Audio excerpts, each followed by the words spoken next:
As designers, architects, and engineers, we're used to having to model everything we create in CAD or a 3D modeling software.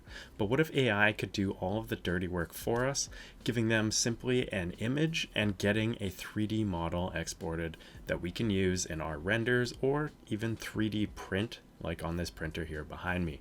In today's video, we're going to be taking a look at Hitem3D, which is an AI tool that does just that. It generates 3D models directly from images and can even export files into usable models for other software. I've tried these before on the channel, I'm sure you probably remember, and I'm curious to see how far they've come in the last year and exactly what Hitem3D can produce for us.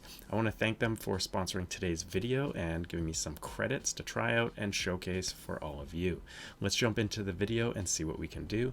By the end, I want to create a 3D model from simply an image or two and see if we can print it on the printer behind me and see what those results are. Alright, so jumping right into the interface here, on the home or main page, you're going to have a handful of options. You're going to have kind of the library of pre-created models by other users and the software itself. Then on the left here, you're going to have the different options for the types of models you want to create from the specific types of images. You've got general, which is going to be your general purpose. You can use this for most options. Multi-view to 3D, where you want to use multiple images, including left and right and back, to get a better quality model. And then you can choose to use portraits. You can create a 3D relief, or you can use segmentation, which we'll touch on later in the video, as well as a few other options. But clicking over to the creative space is going to give you a little bit of a breakdown of each type. To start, we're going to just be using general. We're going to upload a image of a generic shrub. This is something that we might be using in real life for architectural or landscape modeling and rendering, something you might want to throw into your scenery or concept presentation. This single image is going to produce a 3D model as well as the texturing and coloring along with it. You can choose your settings down here. You're going to want to use the newest model version available to you, as well as likely one of the higher resolutions, depending on the credits and time you want to spend. Each model is going to take between a couple minutes and maybe 5 or 10, depending on its complexity, but you can have multiple of these running in the background in the software. When you've got all your settings selected, then you can choose if you want geometry plus texture or just the geometry. The texture is going to include those outer textures and colors to give it a more lifelike look, but this could also be added later since you can download the 3D model files. You could do this in your own rendering software, so it depends on what you'd like to use. I'm going to do a handful of examples here, including the shrub, my dog, and a few others to see how these turn out. Clicking generate is going to give you the estimate of how many credits are going to be used, and it's going to start the process. So click that and get going. So you can see in the examples here that I am creating models from a variety of different image bases, including my dog, a Star Wars TIE fighter, as well as my coffee mug and a few others. Once they're finished up here, we're going to take a quick look at the models and see just how they turned out. You can see that the geometry is actually pretty solid, especially from these ones which don't necessarily have the greatest photos that I took quickly here on my desk. In particular, my go-to 3D Connection CAD mouse here. It looks pretty solid. I just did the geometry option for this one, but I'm more impressed, or most impressed, by the plant or shrub we did there, as well as my dog Jabba. Both of these turned out great, and I would be happy to use these in a 3D model or 3D rendering. I'd also be stoked if I could print either of these with a decent quality, as well as the TIE fighter and my coffee mug. Those both also turned out great.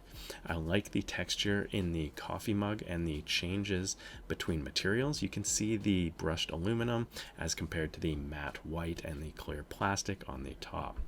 So what would this be great for? I think this software would be perfect for any aspiring 3D modelers, whether you're creating games and need assets for your designs, or you're an architect or landscape designer doing 3D renderings, or even more so for interior designers rendering the insides or interiors of buildings, and you need some furniture. Simply go take a few pictures of the furniture you like, render it into a 3D model, and then throw it into your concept design. This is a great way to show real-world objects in our 3D models and renders easily and cheaply. This is also going to save us a ton of time when doing concept work, going from images to 3D models quickly that you could print and test out and iterate on multiple times in an afternoon. Overall, I'm super impressed with the quality of these models, especially given how little time it took, and the quality of the images that I put in, kind of varying from this good product photo of a shrub all the way to some quick camera pictures I took here on my desk. Now, from here, you can then download a variety of file types, including GLB, Object, and STL or FBX. These are the most common 3D model files that you're going to need. Typically, one of these will get the job done, whether you're using another software like Blender or Fusion, or you're going to print in something like Bamboo Studio or another slicer and software of your choice. Now, we're going to time lapse here, but I'm going to download the STL, set up this dog model, and set it to print on my 3D printer behind me here. This is super impressive, with the ability to go from a single image of my dog I took less than 20 minutes ago to a 3D printer ready file in a few minutes and a finished product in less than, say, an hour. This is really cool, and I'm excited to see what else I can build with this. So after spending this time testing out the software, I really think you should give it a shot, especially if you're the type that uses 3D models, whether you're a game designer, architect, landscape designer, engineer, or drafter. This is going to be a huge time saver and should be integrated into almost everyone's workflows if you're dealing with 3D. Easy early concept work, iterations, or just playing around, there's going to be something for everybody. And if you click the link down below and sign up today, you're going to get 100 credits free just signing up, so you can test it out on a couple models of your own. Thanks again to Hitem3D for sponsoring today's video. Let me know what you make in the comments down below, post links or images to your designs, and don't forget to hit that like and subscribe button to get the next video. Cheers and have a good one.